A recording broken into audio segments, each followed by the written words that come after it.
Sesempurna apapun perencanaan kerja, tak pernah sepenuhnya berjalan mulus. Antara proyeksi dan kenyataan di lapangan kerap kali tak semulus yang dibayangkan. Begitu juga dalam praktik pelaksanaan konstruksi di lingkungan Kementerian Pekerjaan Umum dan Perumahan Rakyat. Untuk mengantisipasi kemungkinan adanya kecelakaan kerja yang disebabkan baik oleh kurang sempurnanya perencanaan, penganggaran, kesiapan kerja, maupun yang disebabkan oleh kelalaian pekerja, berbagai upaya telah dilakukan, mulai dengan menerbitkan undang-undang maupun peraturan menteri. Di antara sekian banyak penyebab kecelakaan di dunia konstruksi, salah satu yang disoroti adalah biaya SMKK yang selama ini hanya masuk dalam biaya umum, sehingga membuat penyedia jasa dan pengguna jasa tidak peduli akan keselamatan kerja. Maka untuk mengantisipasi itu, pemerintah pusat telah menerbitkan Permen PUPR nomor 21 tahun 2019. Secara filosofis, permen ini memberi jaminan agar setiap warga negara Indonesia berhak hidup dan mempertahankan hidup, serta berhak mendapatkan pekerjaan yang berkeselamatan dan penghidupan yang layak.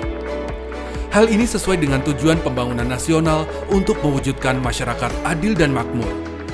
Lahirnya Permen PUPR nomor 21 tahun 2019 itu bersamaan dengan dicabutnya Permen PU nomor 05 tahun 2014 tentang pedoman sistem manajemen keselamatan dan kesehatan kerja atau SMK 3 konstruksi bidang pekerjaan umum yang masih memiliki kelemahan dan kekurangan.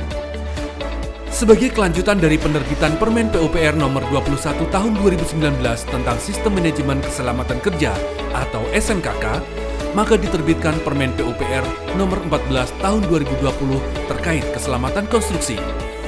Permen tersebut mengatur secara lebih detail SMKK, RKK, RMPK, dan program mutu. Berdasarkan diagram Venn, peraturan dan perundangan, terdapat 3 concern utama yang telah dirumuskan sesuai amanah Undang-Undang Nomor 2 Tahun 2017, yaitu KK, K4, dan K3. Peraturan Menteri ini diperuntukkan bagi pelaksanaan sistem manajemen keselamatan konstruksi di Kementerian Pekerjaan Umum dan Perumahan Rakyat, dan dapat sebagai acuan bagi instansi pemerintah dan swasta dengan penyesuaian struktur organisasi di unit organisasinya masing-masing. Adapun lingkup sistem manajemen keselamatan konstruksi atau SMKK berkisar antara standar,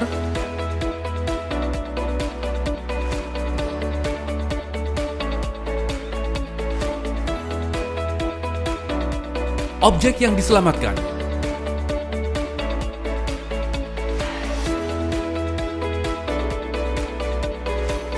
pencegahan, serta alat pencegahan.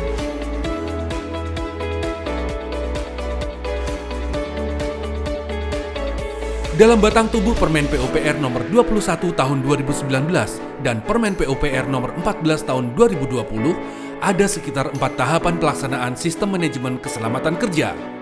Pertama, tahapan prakonstruksi.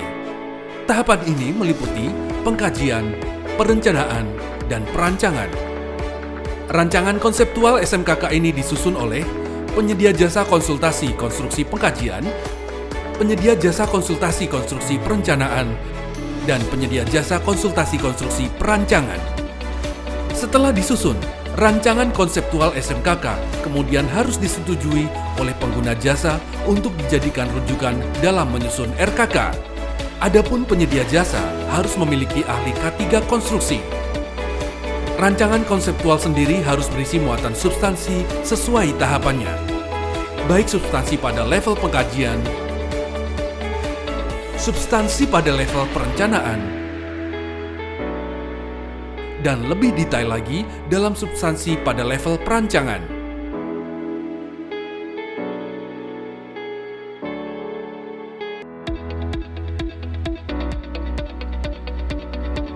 Selain 3 tahapan konseptual tadi, ada pula elemen penting yang ikut menentukan kinerja SMKK.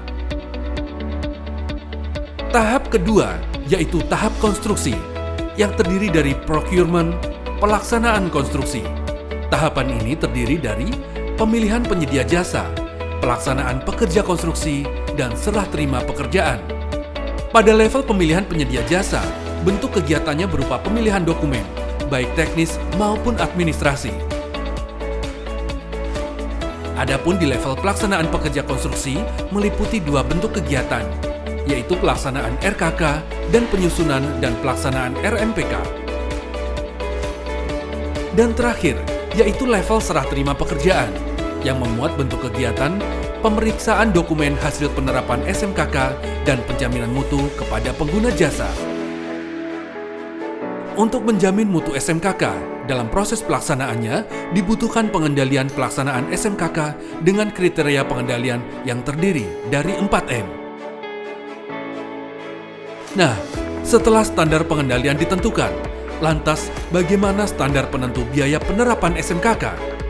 Biaya penerapan SMKK paling sedikit mencakup penyiapan rencana keselamatan konstruksi atau RKK, sosialisasi, promosi dan pelatihan, alat pelindung kerja dan alat pelindung diri, asuransi dan perizinan, personel keselamatan konstruksi, fasilitas sarana, prasarana dan alat kesehatan, rambu-rambu yang diperlukan, konsultasi dengan ahli terkait keselamatan konstruksi, kegiatan dan peralatan terkait dengan pengendalian resiko keselamatan konstruksi.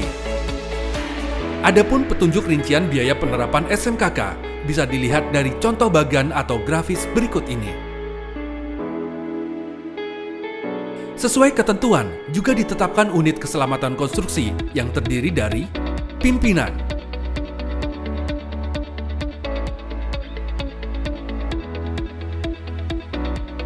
anggota,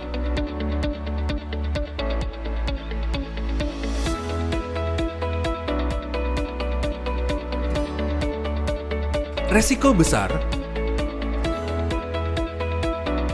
resiko sedang,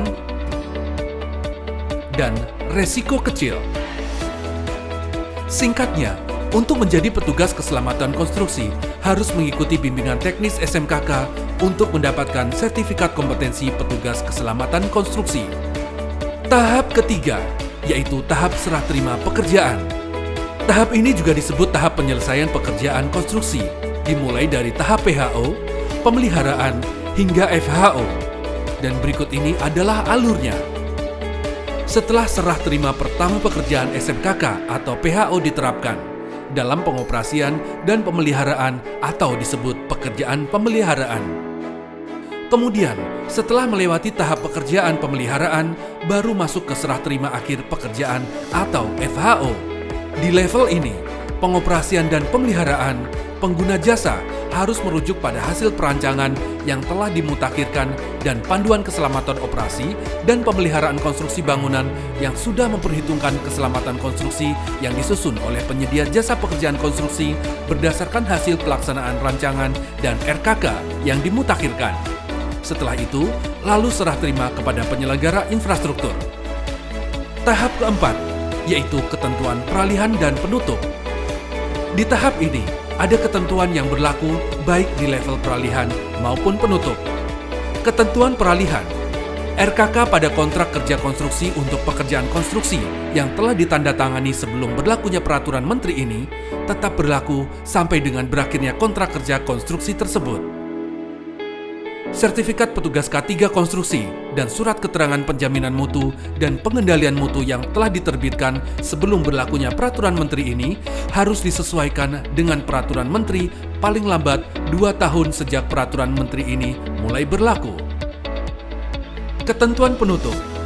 Pada saat peraturan menteri ini mulai berlaku, Peraturan Menteri Pekerjaan Umum Nomor 05-PRT-M-2014 tentang Pedoman Sistem Manajemen Keselamatan dan Kesehatan Kerja atau SMK 3 Konstruksi Bidang Pekerjaan Umum, Berita Negara Republik Indonesia tahun 2014 Nomor 628 sebagaimana telah diubah dengan Peraturan Menteri Pekerjaan Umum dan Perumahan Rakyat Nomor 02-PRT-M tahun 2018 tentang perubahan atas Peraturan Menteri Pekerjaan Umum Nomor 05-PRT-M tahun 2014 tentang Pedoman Sistem Manajemen Keselamatan dan Kesehatan Kerja atau SMK 3 Konstruksi Bidang Pekerjaan Umum, Berita Negara Republik Indonesia tahun 2018 nomor 179 dicabut dan dinyatakan tidak berlaku.